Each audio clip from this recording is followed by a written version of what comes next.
Kumeshuhudiwa hali ya taharuki leo Jumapili katika hafla ya harambee iliyofanyika katika kanisa Katoliki la Bulimbo, kaunti ya Kakamega, baada ya mbunge wa eneo bunge la Matungu, Oscar Nabulindo, kumpokonya kitoa sauti mwakilishi wa wadi wa Mayoni, Frederick Watitwa, alipokuwa akiwahutubia waumini.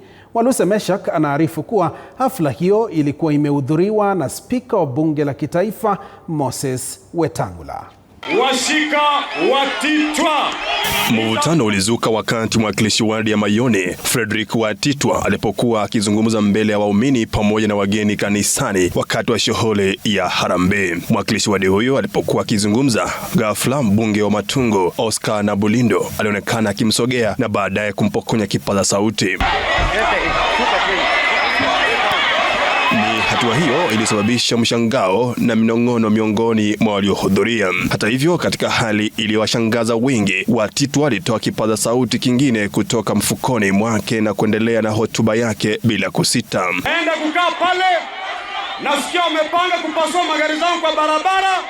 Mimi naenda kukaa hapa, tutaenda wote, mtu akuja akuze gari yangu pale. Iko sawa, iko sawa. Viongozi wa kanisa na maafisa wa usalama waliingilia kati ili kutuliza hali na kuhakikisha hafla inaendelea kwa amani. Siasa ni kitu ambalo linakuja na kwenda. Ningewasihi waweze kama ni kupiga kura, waweze kupiga kura kwa amani.